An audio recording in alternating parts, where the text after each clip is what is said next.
నమస్తే, high dream చర్చ with Kavitha programme కి స్వాగతం. ఈ మధ్య కాలంలో వివాదాస్పదమయ్యి అందరితో చర్చించుకున్నటువంటి అంశాలు రెండు కనిపిస్తున్నాయి. అందులో ఒకటి సోషల్ మీడియా చేస్తున్నటువంటి వికృతమైనటువంటి అరాచకాలు, ఇన్ఫ్లుయెన్స్ చేస్తున్నటువంటి ఆ ఇష్యూస్ గురించి మనం మాట్లాడుకున్నా. ఇప్పుడు మనం మాట్లాడుకోబోయేది కీలకమైనటువంటి మరో అంశం, లివ్ ఇన్ రిలేషన్షిప్స్ గురించి. ఎందుకని లివ్ ఇన్ రిలేషన్స్ మీద ఇప్పటికీ ఇంత చర్చ జరుగుతోంది? కోర్టుల దాకా కేసులు వెళ్తున్నాయి, పోలీస్ స్టేషన్లో కూడా ఫైల్ అవుతున్నాయి కేసులు. ఇవన్నీ ఇంత రచ్చ జరగడానికి కారణం ఏంటి? పర్టికులర్గా మనం మాట్లాడుకుంటున్నటువంటి లావణ్య రాజ్ తరుణ్ కేసుకి సంబంధించి ఎందుకని ఇంతలా మనం మాట్లాడుకోవాలి, వీటి గురించి చర్చించుకోవాల్సినటువంటి అవసరం ఉంది. మనతో పాటుగా ఉన్నారు వాసు గారు, లైఫ్ కోచ్, అలాగే ప్రతిమ గారు, సైకాలజిస్ట్, ప్రసన్న గారు, అడ్వకేట్. హలో అండి, నమస్తే మీ అందరికీ. సో వాసు గారు, ఫస్ట్ మీతో స్టార్ట్ చేద్దాము. ఇంతకుముందు మనకి ఇంతలా లివ్ ఇన్ రిలేషన్ల కాన్సెప్ట్ అనేది కనిపించలేదు. ఇప్పుడు ఇంతలా అవడం, ఆ తర్వాత పోలీస్ స్టేషన్ల దాకా కేసులు వెళ్ళడం, సుప్రీంకోర్టు దాకా వెళ్ళడం, దీంతో పాటుగా ఒకరి మీద ఒకరు కేసులు ఫైల్ చేసుకోవడం, చీటింగ్ అనేది కావచ్చు, ఇన్ని రకాల కేసులు మళ్ళీ లావణ్య పోలీస్ స్టేషన్కి వెళ్ళిన తర్వాత బయటకు వచ్చాయి. ఎలా చూడొచ్చు అంటారు వీటిని? మేడం, ఒక విషయం చెప్తాను మేడం. ఈ టాపిక్ పేరే అన్నారు, చర్చ. టాపిక్ టైటిల్ ఏమిటంటే లివ్ ఇన్ రిలేషన్. అవును, ఎగ్జాక్ట్లీ. అంటే ఏంటంటే లివ్ ఇన్ రిలేషన్షిప్. ఎక్కడ లివ్ చేస్తున్నాం రిలేషన్షిప్ లో? లేదు. సో లివ్ ఇన్ రిలేషన్షిప్ అనే కాన్సెప్ట్ పోయిందండి. సో ఇక్కడ ఏమైందంటే ఇదివరకు ఏంటంటే బాండింగ్ ఉండేది, ఒక కమిట్మెంట్ ఉండేది. ఒక భార్యాభర్తల అనుబంధం కానివ్వండి, లేదంటే పేరెంటింగ్ కానివ్వండి, ఏదైనా ఒక కమిట్మెంట్ ఉండిందండి. ఈ రోజు కమిట్మెంట్ ఎక్కడ కనబడుతోందండి? ఉన్నారు. నేను భార్యాభర్తలు అవగాహనతో ఉన్నారు, భార్యాభర్తలు కలిసి లేరు అని చెప్పడం కాదండి. But majority of the people చూసుకుంటుంటే ఈగో ప్రాబ్లమ్స్, అంటే నువ్వు నేను ఈక్వాలిటీ. ఈక్వాలిటీ అనేది ఎప్పుడైతే మన మనసులో స్టార్ట్ అవుతుందో, ఈక్వాలిటీ అనే పదంతో పాటు ఈగోయిజం అనేది కూడా ఆటోమేటిక్ గా స్టార్ట్ అయిపోతుంది. అందులో ఎటువంటి అనుమానం లేదు. ఎప్పుడైతే నువ్వు నేను సమానం అనుకున్నావో, ప్రతి దాంట్లో నాతో నువ్వు సమానమే, నేను నీకన్నా ఎక్కువ కాదు, నేను నీకన్నా తక్కువ కాదు అనేటువంటి. నేనేం చెప్తానంటే మేడం, ఒక భార్యాభర్తల మధ్య సమానము కాదు, సమానత్వము కావాలి. అంటే మీరు అడగచ్చు సమానం. సో మరి ఇప్పుడు లివ్ ఇన్ రిలేషన్షిప్ లో ఉన్న వాళ్ళని భార్యాభర్తలు ఓన్లీ పార్ట్నర్స్ కింద చూడాలి. చెప్తాను మేడం, నేను చెప్తున్నాను మీకు. నేను సమానానికి సమానత్వానికి డిఫరెన్స్ ఏంటంటే, భార్యాభర్తలు సమానం అనుకోకుండా సమానత్వము అని ఒక డెఫినేషన్ ఇచ్చాం అనుకోండి. ఇది నా పర్సనల్ పర్సెప్షన్. సమానత్వం అంటే ఏంటి? ఒక భార్యాభర్తలు ఒక త్రాసు అనుకోండి. భార్యకి ప్రాబ్లం వచ్చినప్పుడు భర్త నిలబడాలి, మన ఇద్దరం ఈక్వల్. నీ ప్రాబ్లం నా ప్రాబ్లం. సో నీ ప్రాబ్లం ఉన్నప్పుడు నీ బర్డెన్ నేను తీసుకుంటాను, then again let us make equal. అలాగే భర్తకి ప్రాబ్లం ఉంటే భార్య నీ ప్రాబ్లం నా ప్రాబ్లమే, నీ బర్డెన్ నేను తీసుకుంటాను, లెట్ us మేక్ ఈక్వల్. అది సమానత్వం అంటే. అంతేగాని ప్రతి పనిలో నువ్వు సమానం నేను సమానం, నేను కూరలు జరిగితే నువ్వు కట్ చేసి పెట్టి, అది కాదండి సమానం అంటే. ఆ కాన్సెప్ట్స్ ఎక్కువైపోవడం వల్ల ఏమవుతుందంటే రిలేషన్స్ బ్రేక్ అవుతున్నాయి. ఇప్పుడు మేము ఉన్నామండి, నేను ఐఎమ్ 60+.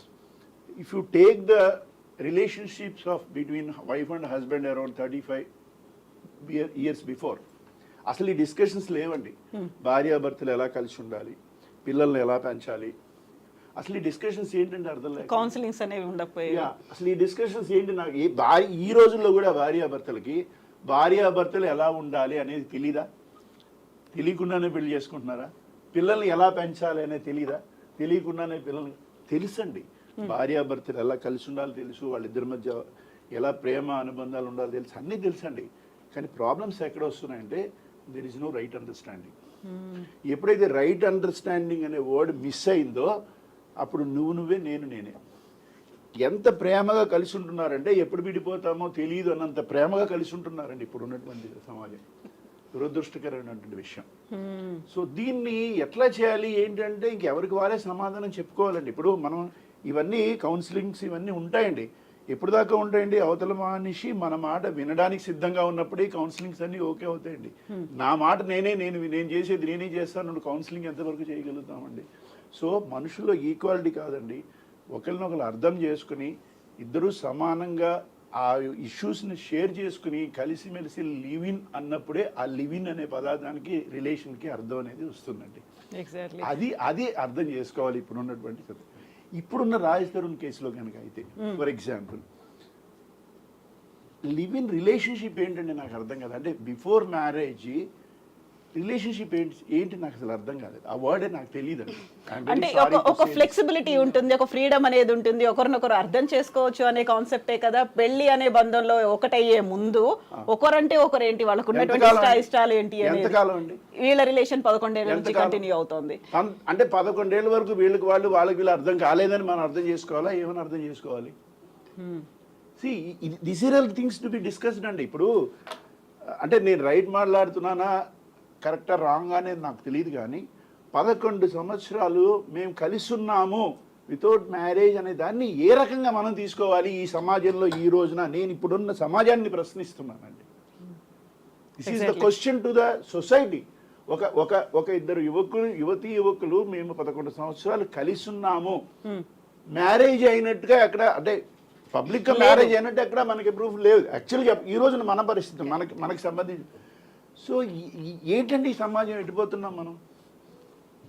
చట్టబద్ధత అయితే ఉంది కదా, అక్కడ అన్లాఫుల్ అన్నారు, లేకుంటే నాట్ ఇల్లీగల్ అన్నారు, క్రిమినల్ అఫెన్స్ కాదు అన్నప్పుడు వాళ్ళకైతే చట్టబద్ధత. ఎలా ఇప్పుడు చట్టబద్ధత ఎప్పుడు వస్తుందంటే మ్యారేజ్ అయితేనే కదా చట్టబద్ధత అనేది కలిగేది. Exactly. Without their is a legality of marriage, how can we say it is a legal marriage? Legal marriage means it should be legally permitted. అది డాక్యుమెంట్ ఉంటుందా? ఇప్పుడు మనం శాస్త్రబద్ధంగా పెళ్లి చేసుకున్నానికి అగ్రిమెంట్లు ఏం లేవు కదండి. బట్ అది లీగల్ మ్యారేజేగా, we consider it as a legal marriage. దాన్ని రిజిస్టర్ చెయ్యం మనం. రిజిస్టర్ మ్యారేజ్లో రిజిస్టర్ మ్యారేజ్ చేసుకుంటాం, కానీ మన ఇళ్లలో పెద్దలు కూర్చొని చేసే పెళ్లిళ్ళు ఏమో రిజిస్టర్ మ్యారేజ్లో తిరిగి మనం వెళ్ళి బర్త్ సర్టిఫికేట్ తీసుకున్నట్టు మ్యారేజ్ సర్టిఫికేట్ తీసుకోవట్లేదుగా. వీసాకు కావాలంటే పోయి మ్యారేజ్ సర్టిఫికేట్ తీసుకుంటాం, అవును, పాస్పోర్ట్ కావాలంటే marriage certificate. But as a relation of wife and husband we are not getting any registered marriage certificate కదా, but it is considered as a legal marriage. So అలాగా ఒక పెద్దల సమక్షంలో 10 మంది ఒక మ్యారేజ్ లాగా అవ్వడమో, లేదా అకార్డింగ్ టు ద లా కూడా రిజిస్ట్రేషన్గా మ్యారేజ్ అవ్వడమో ఒక పద్ధతి ప్రకారము, అది ఒక చట్టబద్ధత అని చెప్పుకోవచ్చు. కానీ 11 సంవత్సరాలు అంటే నా పర్సెప్షన్ చెప్తున్నాండి, 11 సంవత్సరాలు కలిసే ఉన్నాము అంటే నేను ఎలా అర్థం చేసుకోవాలనేది నీకు అర్థం కావట్లేదు. ఎస్. సో ప్రతిభ గారు సైకాలజీ ప్రకారం, ప్రస్తుతం ఉన్నటువంటి సమాజాన్ని ప్రకారం వాసు గారికి అయితే ఇది అసలు అర్థం కావట్లేదు, అర్థం కాని ఒక బ్రహ్మ పదార్థం అనుకోవచ్చు. కాకుంటే ఇప్పుడు జెడ్ కావచ్చు, మిలేనియల్స్ చెప్తున్న దాని ప్రకారం అయితే లవ్ ఈజ్ ఫ్రెండ్షిప్ అనే కాన్సెప్ట్. నేను మీకు ఒక చిన్న లెక్క చెప్తాను. ఈ మధ్య కాలంలో జరిగినటువంటి స్టడీ ప్రకారం చూస్తే 1 in every 2 ఇండియన్స్ వాళ్ళు ప్రిఫర్ చేస్తున్నారంట లివ్ ఇన్ రిలేషన్షిప్లో. 37% Indians feeling okay to live in a relationship. 34% are okay అంట, పర్లేదు మా పిల్లలు కూడా లివ్ ఇన్ రిలేషన్లో ఉంటే బెటరే, పర్లేదు అనేది. సో ఇప్పుడు వాసు గారు చెప్పిన దానికి నాకు అసలు అర్థం కావట్లేదు, లేకుంటే సొసైటీ ఎలా మారిపోతుంది, ఇవన్నీ అనుకున్న దానికి ఈ లెక్కలు చూస్తూ ఉంటే ఎలా అనిపిస్తుంది, ఎలా మారిపోయింది సొసైటీ, ఇంత అడ్వాన్స్డ్గా అయిపోయామా? జెడ్ కాబట్టి యాక్సెప్ట్ చేయాలనేది వచ్చిందా? జెడ్కి యాక్చువల్లీ ఈ కాన్సెప్ట్ అనేది చాలా ఇష్టం. ఎందుకంటే వాళ్ళ పార్ట్నర్స్తో ఎలా ఉండాలి, యాజ్ సార్ ఏదైతే చెప్పారో ఈక్వాలిటీ, అంటే ఈక్వాలిటీకి ప్రాపర్ డెఫినేషన్ వాళ్ళకి తెలియదు. వాట్ ఈజ్ ఈక్వాలిటీ అన్నది తెలియదు, రిలేషన్షిప్ మెయింటైన్ ఎలా చేసుకోవాలి అని తెలీదు, రిలేషన్షిప్ అసలు యాక్చువల్లీ అర్థం ఏంటో తెలీదు. అంటే లివింగ్ రిలేషన్షిప్ని లివ్ ద రిలేషన్షిప్ లాగా చేస్తున్నారు, right? It is not taking much gap అనమాట. సో యాజ్ సూన్ యాజ్ ఒక రిలేషన్షిప్లో ఎంటర్ అయిన తర్వాత ఎక్కడైనా వాళ్ళ ఎమోషనల్ పరంగా కానివ్వండి, వాళ్ళ థాట్ ప్రకారం కానివ్వండి, కొంచెం డిస్టర్బెన్స్ ఉన్నా ఇక్కడ అడాప్టబిలిటీ లేదు, ఇక్కడ అండర్స్టాండింగ్ లేదు, మ్యాచ్ అవ్వట్లేదు, మాకు ఈ రిలేషన్ నచ్చట్లేదు అన్నది ఇన్స్టెంట్ గా తీసుకుంటున్న డెసిషన్. ఇదివరకు కాలంలో మనకి ఎలా ఉండిందంటే అమ్మా నాన్న భయం ఉండింది, సొసైటీ భయం ఉండింది, రైట్? అండ్ ఒకలాంటి అండర్స్టాండింగ్ ఉండింది. అంటే ఎస్పెషల్లీ పిల్లలు పుట్టాక ఆ బాండింగ్ అనేది ఈ 2 ఏళ్ళు 1 year వాట్ ఎవర్ ఆ రిలేషన్షిప్ ఉన్నా దాంట్లో కూడా కొంచెం డిఫరెన్సెస్ వచ్చినా అడ్జస్ట్ అయిపోయేవాళ్ళు. పిల్లలు పుట్టాక ఏంటంటే అదొక బాండింగ్, అంటే వీళ్ళని వదిలి వెళ్ళదు, ఒక రెస్పాన్సిబిలిటీ అనేది పెరుగుతుంది, రెస్పాన్సిబిలిటీ, మన ఫ్యామిలీ మన ఇది అన్నది ఎక్కడుందండి ఇప్పుడు? యాజ్ సూన్ యాజ్ కొంచెం డిస్టర్బెన్స్ రాగానే ఈ రిలేషన్ నాకు అక్కర్లేదు. దాంట్లో కూడా టాక్సిసిటీ ఉన్నప్పుడు okay, it is agreed, but ఇది టాక్సిసిటీ కాకుండా చిన్న చిన్న విషయాలకు కూడా కొండంత ఎత్తు చేసి ఆ రిలేషన్ని పోగొట్టుకోవడం అన్నది ఎంతవరకు న్యాయం? అండ్ ఈ విషయంకి వచ్చేసరికి 10 ఏళ్ళు ఒక పర్సన్తో ఉండి ఇంకా పర్సన్ అర్థం కావట్లేదా? మనకు ఒక నిమిషం చాలు ఆ పర్సన్ ఎలాంటి వాడో చెప్పడానికి. మనుషులకి సహజంగా చెప్పండి, ఒక అర్ధగంట చూస్తాం, నచ్చలేదు మాట్లాడలేదు అని అంటే ఒక చిన్న ఇంటరప్షన్ మేడం. ఇప్పుడు పూర్వ రోజుల్లో మ్యారేజ్లు ఎలా చేసేవాళ్ళండి? పెళ్లి చూపులు చూసుకునేవాళ్ళు. పెళ్లి చూపులు ఎంతసేపు చూసేవాళ్ళండి? అది కూడా ఒకరినొకరు మాట్లాడుకోకపోవడం. ఒక హాఫ్ అన్ అవర్ 1 అవర్ చూసుకునేవాళ్ళు. పెద్దల యొక్క సాంప్రదాయం, కుటుంబం పరిశీలించి మ్యారేజ్ చేసుకునేవాళ్ళు. ఎంత అద్భుతంగా ఉన్నాయండి. ఇప్పుడు లివింగ్ చేయండి, తప్పులేదు. అంటే నేను ఒకరినొకరు అర్థం చేసుకోండి, కలిసి ఉండొచ్చు అని పదానికి నేను వ్యతిరేకం కాదు. ఒకసారి మీ ఇద్దరు అర్థం చేసుకున్న తర్వాత, ఒకరికొకరు అర్థం చేసుకుని మ్యారేజ్ చేసుకున్న తర్వాత, మ్యారేజ్ అయిన తర్వాత అర్థం కాలేదు అనడానికి అసలు కాన్సెప్ట్ ఏంటి అనేది నా క్వశ్చన్ ఇక్కడ. ఎగ్జాక్ట్లీ, అసలు దానికి ఏ పేరు పెట్టాలి? సహజీవనం. మ్యారేజ్ ముందు ఒకరికొకరు అర్థం చేసుకున్నాము, ఈయనే డ్రీము, ఈయనే ప్రపంచం, ఆయన లేకపోతే నేను నిలవలేను, నేను లేకపోతే ఆయన నిలవలేడు, ఓహో ఆహా అద్భుతాలు, ఓకే అక్కడి వరకు బాగుంది. వెన్ ఇట్ ఈస్ ఆ 3 అనేది పడిన తర్వాత ఒక 2 నెలలు కానీ 3 నెలలు కానీ సంవత్సరం కానీ 2 సంవత్సరం కానీ ఒక what ever the period maybe, ఈయన నాకు అర్థం కావట్లేదు, ఈయన ఇప్పుడు ఇంతే అంటే ఎక్కడ పోయింది? అంతకుముందు ఈయనే ప్రపంచం, ఈవిడే ప్రపంచం, ఆయన వీళ్ళిద్దరు అనుకున్న వాళ్ళు. సో అలాంటి డిస్టర్బెన్సెస్, ఇలాంటి మిస్అండర్స్టాండింగ్ ఉండకూడదనే కదా లివ్ ఇన్ రిలేషన్ లోకి వెళ్తోంది. సో లివింగ్ రిలేషన్షిప్ 1 year ఉంటే చాలా, దాని తర్వాతే కదా ప్రాబ్లమ్స్ వచ్చేది. పెళ్ళైన తర్వాత ఒక ఫ్యామిలీగా responsibility. Question whether you love before marriage or not is not the question, madam. Love after marriage each other, that is very important. ఇప్పుడు మీరు చెప్పారు ఒక డేటా, 37% ఓకే అన్నారు, 34% యూత్ అనుకుంటున్నారు, 34% పేరెంట్స్ ఆర్ ఓకే అంట. Parents also okay. ఇది నాకు కొంచెం రియల్ గా కొంచెం ఆశ్చర్యంగా అనిపించింది. దీన్ని మనం అడ్వాన్స్మెంట్ అనుకుంటామా, అడ్జస్ట్మెంట్ అనుకుందామా తర్వాత సంగతి. ఇప్పుడు పెళ్ళి అయిన తర్వాత ఇప్పుడు ఓకేనే ఉంటుంది మేడం, బాగానే ఉంటుంది. రేపు పెళ్ళి అయిన తర్వాత సేమ్ రాయిస్తారు ఉంటాయి డిస్టర్బెన్స్ కనుక వస్తే, where they are going to get solutions for their issues, అది క్వశ్చన్ ఇక్కడ. సో అదే మనం ప్రసన్న గారితో మాట్లాడదాం. ప్రసన్న గారు, మనం వీ హావ్ టు టేక్ ఇక్కడ ప్రాబ్లం ఏంటంటే, ఎగ్జాక్ట్లీ ఇప్పుడు మ్యారేజ్ ఆథరైజ్డ్ మ్యారేజ్ అనుకోండి, అథెంటికేటెడ్ మ్యారేజ్ అనుకోండి, see there is a legality, there is a solution for that. విడిపోవడమా కలిసి ఉండటమా ఒక లా ఉంది, ఒక రూల్స్. మ్యారేజ్ కాలేదు అఫీషియల్గా, ఆథెంటికేటెడ్గా మ్యారేజ్ కాలేదు, లివ్ ఇన్ ఒకరికి అర్థం చేసుకున్నారు, తర్వాత కొట్టుకున్నారు, విడిపోతున్నారు. వీళ్ళ సమస్యకి ఎక్కడ దొరుకుతుంది పరిష్కారం? యా. సో ప్రసన్న గారు, ఇప్పుడు రాజ్ తరుణ్ లావణ్య కేసుకి సంబంధించి చూస్తే గతంలో సుప్రీంకోర్టు ఇచ్చినటువంటి వర్డిక్ట్స్ అనేవి ఉన్నాయి. ఇదేమో ఇల్లీగల్ కాదు, అన్లాఫుల్ కాదు, క్రిమినల్ అఫెన్స్ కాదు, అయినప్పటికీ కూడా పెళ్ళైన తర్వాత ఉండేటువంటి అండర్స్టాండింగ్స్ అనేవి ఉంటాయి, ఒక లీగల్ రైట్స్ అనేవి ఉంటాయి, అవి దీనికి వర్తించవు. But this is not illegal అనేది ఉంది. ఈ లావణ్య కేసు అనేది ఇప్పుడు పోలీస్ స్టేషన్ దాకా వెళ్ళిన తర్వాత వాట్ డూ యూ థింక్, ఇది నెక్స్ట్ ఏం జరగబోతుంది, ఎలా ఉంటుంది అనుకున్నారు? ఎందుకంటే లావణ్య రోజుకొక కంప్లైంట్, రోజుకొక అలిగేషన్తో ముందుకు వస్తోంది కాబట్టి. ఇది ఎందుకు మంచిదా చెడ్డదా లీవ్ ఇన్ అనేది ఒక నిమిషం పక్కన పెడదాం. ట్రెండ్ తగ్గట్టు ఉందా లేదా అనేది కూడా పక్కన పెడదాం. ఎట్ ప్రెసెంట్ మీ అందరికీ తెలియాల్సిన విషయం ఏంటంటే, టూ మెనీ ఆఫ్ డైవర్స్ అవుతున్నాయి. అంటే పెళ్ళైనవి నేను అంటున్నా, మంచి అన్ని చట్ట ప్రకారము, కస్టమ్స్ ప్రకారము, either Hindu, Christian or Muslim, whatever it may be, వాళ్ళ రిలీజన్ ప్రకారంగా జరిగిన దాంట్లో 80% డైవర్స్ అవుతున్నాయి. అంటే 20% డైవర్స్ కావట్లేదు 100లో. అంటే 20% ఒక నిమిషం పక్కన పెడదాం, మీరు దాని గురించి తీయకండి. 80% అంటే నాట్ ఈవెన్ అదే స్మాల్ ఫిగర్ కాదు, చాలా పెద్ద ఫిగర్. అవును, పిల్లలు పుట్టినాక అవుతున్న డైవర్స్. మళ్ళీ దీంట్లో రిలేషన్షిప్ అంతా బాగానే ఉంది కదా, అన్ని కస్టమ్స్ ఉన్నాయి కదా, ఇట్లా పెద్దవాళ్ళు ఉన్నారు కదా, దీంట్లో అన్ని కూడా ఎక్స్చేంజ్ అయినాయి కదా ఒకరికొకరికి. దీంట్లో ప్రేమ లేదా, దీంట్లో అవగాహన లేదా, దీంట్లో ఇప్పుడున్న ట్రెండ్ ప్రకారంగా మీరు బ్యాక్ బీసీ నాటికి అట్లా పోకుండా ఇప్పుడు ట్రెండ్ మాట్లాడదాము. ఇప్పుడు ఏంటి, మన పబ్ కల్చర్లో ఉన్నాం, అది వాస్తవం, ఒప్పుకోవాలి. అమ్మాయిలు సిగరెట్లు తాగుతున్నారు అబ్బాయిల కన్నా, అది మనం వాస్తవంలో ఒప్పుకోవాలి. డ్రగ్స్ కూడా అలవాటు అయి ఉన్నాం, దానికి మనం ఒప్పుకోవాలి 100%. ఒకప్పుడు మాకు లేవు అని అంటే ఇప్పుడు మనం ఈ డిబేట్ ఉండదు. ఇవాల్టి డిబేట్ ఇవాల్టికే, పాత డిబేట్ కాదు, ఇది పాత రోజుల డిబేట్ కాదు.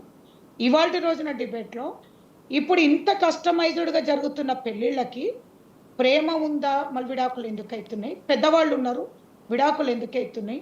సాంప్రదాయాలు, పెళ్లి చూపులు అన్ని పద్ధతిగా అవుతున్నాయి, ఎందుకు విడాకులు అవుతున్నాయి? కాబట్టి ఫ్రస్ట్రేట్ అయిపోయి ఉన్నారు జనాలు. ఉన్నవాళ్ళు అంటే కోర్టు మెట్లు ఎక్కిన వాళ్ళే కానివ్వండి, చూస్తున్న వాళ్ళమే కానివ్వండి, కొంతమంది వాళ్ళ చుట్టుపక్కల ఉన్న వాళ్ళే కానివ్వండి, పెళ్లి చేసుకుంటే నిలబడట్లేదు అనే దానికి అలవాటు పడిపోతున్నారు అందరూ. అంటే ఈ పెళ్లి చేసుకుంటే ఒక 30 lakhs నుంచి 1 CR ఖర్చు ఉంది పెళ్లికి. మనం పెళ్ళంటే ఏదో పెద్ద గుళ్ళ అవుతుంది అనుకోకండి, చిన్నగా ఒక నిమిషంలో అవుతుంది కాదు. దానికి జరగాల్సిన బ్యాక్గ్రౌండ్ మ్యూజిక్ చిన్నగా లేదు, చాలా ఫార్మాలిటీస్, కస్టమ్స్ ఉన్నాయి. అదే లివ్ ఇన్ రిలేషన్షిప్లో ఎట్లాంటి పెళ్లి హడావిడి లేదు, ఎట్లాంటి అత్తమామ గొడవ లేదు, ఎట్లాంటి ఆడపడుచు గొడవ లేదు, ఎట్లాంటి తోటికోడళ్ళ గొడవ లేదు. అంటే అర్థమైందా మీకు డిఫరెన్స్?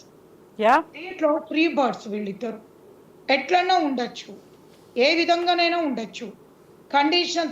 కండిషన్స్ వాళ్ళిద్దరి మధ్యలో ఒకవేళ ఇంకా బాండింగ్ ఎట్లా అంటే, నేను నువ్వు కలిసి ఒక షెల్టర్ తీసుకుందాము అంటే 50-50% షేర్ చేసుకునే దగ్గర గొడవలు స్టార్ట్ అవుతున్నాయి.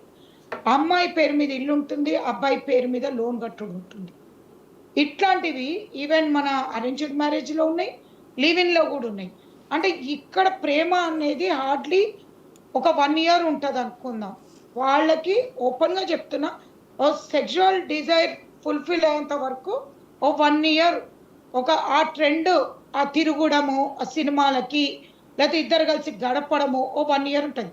తర్వాత ఐదర్ లివ్ ఇన్ కానివ్వండి, ఐదర్ అరేంజ్డ్ మ్యారేజ్ కానివ్వండి, ఒక బాధ్యత అనేది ఆటోమేటిక్గా మీద ఉంటుంది. మీద పడ్డప్పుడు కారు ఒకరి పేరు మీద ఉంటుంది, లోన్ ఒకరి మీద ఉంటుంది. ఇక్కడ మీరు అనే ప్రేమ అనే సబ్జెక్ట్ పక్కకి వెళ్ళిపోతుంది, అసలు ఉండదు, ఆ సబ్జెక్టులు ఉండదు. ఇంకోటి మీరు అనుకుంటున్నట్టు అరేంజ్డ్ మ్యారేజ్లో పెద్దవాళ్ళు ఉంటారు అంటున్నారు కదా, నోవే. ఎవరైతే సోకాల్డ్ పెద్దవాళ్ళు, పేరెంట్స్ కానివ్వండి, ఇటు పేరెంట్స్ ఐదర్ అటు పేరెంట్స్ కానీ పెళ్ళిళ్ళు చేసినాక వాళ్ళు తూతూ మంత్రం లాగా మాకు మీ ఇద్దరిని సపరేట్గా పెడుతున్నాము, మీరు మా జోలికి రాకండి, మీ విషయాలలో మమ్మల్ని తేకండి అంటే ఇక్కడ మీకు డిఫరెన్స్ ఏం కనిపిస్తుంది? మా అంటే ఈ సెషన్లో పేరెంట్స్ ఉన్నారు, ఆ సెషన్లో పేరెంట్స్ లేరు, అంతే తప్పించి లీవ్ ఇన్లో దీంట్లో డిఫరెన్స్ ఏం లేదు. నెక్స్ట్ స్టేజ్కి వద్దాం. నెక్స్ట్ స్టేజ్కి వచ్చినప్పుడు ఇట్లా పిల్లల్ని కంటున్నారు, దాంట్లో పిల్లల్ని కనాడాలంటే ఇద్దరం ఒక కండిషన్ తీసుకోవాలి. ఏమంటే నేను పిల్లల్ని కంటాను, లిజిటిమేటే, ఇది లీగల్లీ వ్యాలిడ్, పిల్లల్ని అన్నది లీగల్లీ వ్యాలిడ్, వాళ్ళకి ప్రాపర్టీలు కూడా ఈక్వల్గా వస్తాయి. ఐదర్ అరేంజ్డ్ మ్యారేజ్లోనైనా వస్తాయి, లవ్ మ్యారేజ్లోనైనా, లీవ్ ఇన్లోనైనా పిల్లల్ని వాళ్ళకు వస్తుంది. కాబట్టి దీన్ని బట్టి మనం అర్థం చేసుకోవాలి ఏంటంటే, మీరు ఏమనుకుంటున్నారు, పుస్తల తాడు కట్టి 7 అడుగులు నడుస్తేనే మన హిందూ ప్రకారంగానో, లేదా చర్చకు పోయి ఫాదర్ ఉంటేనే చేస్తేనే పెళ్ళి అని మనం ఒక సెట్ అయినాం. మనం మన జూలై నుంచి చూస్తే మన చట్టాలు కూడా మారినాయి. అవును, గమనిస్తే జూలై నుంచి ఇప్పుడు కొత్త లా వచ్చింది, ఎవిడెన్స్ యాక్ట్ మారింది, ఐపీసీ మారింది, ఇప్పుడు భారతీయ న్యాయ సంహిత వచ్చింది. అంటే మనం గమనించాల్సింది ఏంటంటే, మనము కొత్త ట్రెండ్లోకి వచ్చినప్పుడు కొత్త ట్రెండ్లోనే మాట్లాడుకుందాం, పాత ట్రెండ్ని పక్కన పెట్టి ఇప్పుడున్న ట్రెండ్ ఎట్లా ఉండాలి అంటే, ఇప్పుడు సోకాల్డ్ ఈ సినిమా యాక్టర్స్ ఎవరిదైతే నడుస్తుందో రిలేషన్షిప్స్, బల్గారిటీకి మించింది ఇంకేం లేదు. వీళ్ళలాగా అంటే నేను ఓపెన్గా అంటున్నా, వీళ్ళు కొట్టుకున్నారా, తిట్టుకున్నారా, లేకపోతే ఏం చేస్తున్నారా అనేది సోషల్ మీడియా వరకు రావడం అనేది, ఇది పబ్లిక్కి అబ్యూజ్ చేస్తున్నారు వీళ్ళు. ఎగ్జాక్ట్లీ. వాళ్ళ ఆడియో రికార్డ్స్ కావచ్చు, వాళ్ళ ఫోటోలు కావచ్చు, వాళ్ళ పర్సనల్ ప్రైవేట్ లైఫ్ లో ఉన్నటువంటి ఫోటోలు, వీటన్నిటిని లీక్ చేసి కావాలని బయటికి వచ్చిన తర్వాత జరుగుతున్నటువంటి రచ్చ, ఫస్ట్ వాళ్ళకు ఉన్నటువంటి ప్రైవసీ పోతోంది, ఆ తర్వాత వాళ్ళ మధ్యలో ఉన్నటువంటి బాండ్, లేకుంటే వాళ్ళు అంతకుముందు చేసుకున్న ప్రామిసెస్, వీటన్నిటి గురించి వచ్చి బయట మాట్లాడుకోవడం, అలిగేషన్స్ అనేవి ఎక్కువైపోతున్నాయి. కాబట్టి ఎలిగేషన్ లో కూడా మీరు గమనిస్తే మనం చూసేదంటే ఆన్ స్క్రీన్ ఒక 10 నిమిషాలే, ఆఫ్ స్క్రీన్ వాళ్ళిద్దరి మధ్యలో జరిగింది మనకు ఎవరికి నాలెడ్జ్ ఉండదు. అవును, కాబట్టి ఆఫ్ స్క్రీన్ జరిగిన దాని మీద మీరు కానీ నేను కానీ మాట్లాడలేము, ఎందుకంటే ఎవరి సైడ్ కూర్చుంటే వాళ్ళదే కరెక్ట్ ఉంటారు. అవును. కాబట్టి నేను ఒక్కటేమంటే, ఫస్ట్ నేను అంటున్న మాట చెప్తున్నా, ఆ హీరో కానివ్వండి, ఆ హీరోయిన్లు కానివ్వండి, సోకాల్డ్ ఎవరైతే ఉన్నారో వాళ్ళ పేర్లు నేను తీసుకోదలుచుకోవట్లే. బట్ నేనేం చెప్తున్నా అంటే ఇట్లాంటి ఒక ప్లాట్ఫామ్ని అంటే ఒక రిలేషన్షిప్ని ఇట్లాంటి వాళ్ళు వచ్చి ఇది ఒక చెప్పాలంటే దీంట్లో తప్పు ఉందా లేదా అనే సెకండరీ జరిగిపోతుంది దాని మీద మనం దీని మీద ఇంకా మనము తప్పు ఉంది లేదు అని చర్చించుకోవడం కన్నా ప్రేమ ఉందా లేదా కన్నా జరగబోయే దానికి చెప్పాలంటే పోలీస్ స్టేషన్లో అమ్మాయి వచ్చినప్పుడు ఎఫ్ఐఆర్ తీసుకున్నారు చూసారా పోలీస్ వాళ్ళు, 100% వాళ్ళకి తప్పు. ఇవాళ నేను చెప్తున్నా ఒక అడ్వకేట్ ఎందుకు చెప్తున్నా అంటే ఏ అమ్మాయి పడితే ఆ అమ్మాయి వచ్చి చీటింగ్ కేసు పెట్టి రేప్ కేసు పెట్టి పెళ్ళైన తర్వాత నన్ను చీట్ చేశాడు అంటే అబ్బాయికి లేవని రెప్పిల్లా అమ్మాయికే ఉందని పెడుతుంటే without enquiry without investigation FIR చేసి సుమోటో కింద కేసు బుక్ చేసి అబ్బాయి పరువు తీయడం అనేది ఎంతవరకు కరెక్ట్? మేబీ అబ్బాయి చేశాడా చేయలేదా సెకండరీ. సోషల్ మీడియాకి తీసుకొచ్చి ప్లాట్ఫామ్ మీద పెట్టడానికి మాత్రం ఎట్టి పరిస్థితిలో వీలేదు. ఇది ఒక వాళ్ళ పర్సనల్గా వాళ్ళకి డిఫామ్ చేసినట్టు ఒక సోషల్గా వాళ్ళు బయట ఉన్నప్పుడు వాళ్ళ పరువు తీసుకొని ఈ ఒక్క కేసే కాదు. నేను ఈ మీడియా ద్వారా చెప్తున్నా. మనం ఈ మధ్యకాలంలో సినిమా యాక్టర్ నరేష్ గారిని కూడా నేను ఎగ్జాక్ట్లీ సినిమాలో ఒక ఉన్నత స్థానం ఉన్న మనిషి పబ్లిక్ ఏం నేర్పించిండో నాకు ఇప్పటివరకు అర్థం కాదు. సోషల్ మీడియా మొత్తం ఒక చక్కర్లు కొట్టిపించి అంటే ఏం బెనిఫిట్ పొందిండ్రు వాళ్ళు. ఒక బెనిఫిట్ ఏదైనా పొందిండ్రా అంటే వర్స్ట్ థింగ్ తీసుకొచ్చి పెట్టి మాకు ప్రేమ ఉంది మా ఇష్టం వచ్చినట్టు మేము పెళ్లి చేసుకుంటామంటే మీకు పుట్టిన పిల్లలేంటి, వాళ్ళ భవిష్యత్ ఏంది, ఇవన్నీ కూడా మీ సెక్షువల్ డిజైర్స్ కోసం చేసుకుంటున్నారా? మీకు ఒక సాంప్రదాయం ఉండాలనుకుంటే సీక్రెట్గా మెయింటైన్ చేసుకోవచ్చు మీ రిలేషన్షిప్స్. మీరున్న పొజిషన్లో ఇప్పుడు చూడండి, అమితాబ్ బచ్చన్ కూల్ డ్రింక్ తాగాడు అంటే ఈరోజు అది పెస్టిసైడ్స్ ఉంది అంటే తప్పు కిందకి తీసుకొస్తున్నాం మనం. అమితాబ్ బచ్చన్ని ఇచ్చేస్తాం, మహేష్ బాబు గారిని కూడా ఇచ్చేస్తాం. అట్లాంటిది ఒక రిలేషన్షిప్స్ని ఒక ప్రకారంగా ఉన్నదాన్ని ఎఫ్ఐఆర్ చేసిన పోలీస్ స్టేషన్స్నే నేను అంటున్నాను. సోకాల్డ్ ఎఫ్ఐఆర్ చేయడానికి వాళ్ళకి ఎట్లాంటి రైట్స్ లే. బికాజ్ 498 పెట్టచ్చు, డొమెస్టిక్ వైలెన్స్ పెట్టచ్చు, చీటింగ్ పెట్టచ్చు. But there is some ground ఉంటుంది అన్నట్టు. Small enquiry will be there. ఇద్దరిని పిలిపించి కౌన్సిలింగ్ అనేది ఉంటుంది. Where is that counselling? ఇద్దరిని పిలిపించి కూర్చోబెట్టారా? There is a seating, there is a Sakhi centre. Where is that Sakhi centre? అంటే ఇంత పబ్లిక్ కి అవగాహన లేకుండా, లీగల్ నాలెడ్జ్ లేకుండా లీవ్ ఇన్ కరెక్టా రాంగా అంటే అది కరెక్టా రాంగా అనే మన చేతిలో లేదు. అది ఎప్పుడో చేయి దాటిపోయింది. లీవ్ ఇన్ ముందుకు వెళ్ళిపోయినప్పుడు మనం దాని మీద మాట్లాడదాం. ఎవరైతే ఇప్పుడు నుంచి కండిషన్స్ పెట్టుకుంటారు వీళ్ళు, ఒక అగ్రిమెంట్ రాసుకుంటున్నారు. మీకు తెలుసా ఆ అగ్రిమెంట్ ఎంత వర్స్ట్ ఉంటుంది తెలుసా మీకు? ఇట్స్ నాట్ ఎట్ ఆల్ అది లీగల్ గా వ్యాలిడా కాదా కూడా ఎవరికి తెలియదు. అగ్రిమెంట్ లవ్ మ్యారేజ్ సర్టిఫికేట్ అంట, లవ్ మ్యారేజ్ కండిషన్ అంట. What is this love marriage certificate? So వాళ్ళు ఇద్దరు ఒకరికొకరే ఆ సర్టిఫికెట్లు కండిషన్లు పెట్టుకుంటారా? మధ్యలో ఇంకెవరినైనా మీడియేటర్లను పెట్టుకొని అది కూడా తీసుకుంటారా? It is like a partnership deed. విట్నెస్లు కూడా ఉంటున్నారు. నాకు దీంట్లో వండర్ఫుల్ గా ఉంది ఏంటంటే వీళ్ళకి చెప్తున్నాను, వీళ్ళకి సహకరిస్తున్న వాళ్ళు ఫ్రెండ్సే కానివ్వండి. దాని తర్వాత ఒక రూమ్ లో ఉంటారు, 4 అబ్బాయిలు ఉంటారు, వాటితో పాటు ఈ అమ్మాయి పోతుంది. నాకు ఏం తెలియదు, ఇంకెంత తెలియదండి. సోషల్ మీడియా ఇంత ప్రతి ఒక్క చేతిలో ఉంది. నువ్వు ఒక అబ్బాయి దగ్గర పోతే నువ్వు నాశనం అవుతావు అని చెప్పి తెలియని వాళ్ళు లేరు కదా. సో సెక్షన్స్ ఉన్నాయి కదా. ఎగ్జాక్ట్లీ జరగట్లేదంటే వేర్ ఇస్ ద షీటింగ్? ఎక్కడికి వెళ్ళింది? ఇప్పుడు నేను చెప్తున్నా, అబ్బాయి కూడా డిఫర్మేషన్ కేసు వేయచ్చు. Is also having right. ఎప్పుడు చూడు అమ్మాయి కోర్టుకు వచ్చింది అంటే అబ్బాయి తప్పేనా? ఎక్కడి నుంచి ఉన్నాయి రైట్స్? అమ్మాయికి సిగ్గు శరం లేదా? ఎట్లా లివింగ్కి పోయినావు నీ తల్లిదండ్రులకు తెలియకుండా? ఇప్పుడు నేను అడుగుతున్నా, ఎవడో చెప్పండి నేను లవ్ చేసిన అంటే నువ్వు మోసపోయినా. లవ్ చేస్తున్నా మోసపోతావు. లవ్ చేయింది మోసం ఎక్కడి నుంచి ఉంది? దాన్ని ఏమంటారు? లవ్ చేస్తేనే కదా మోసపోయేది.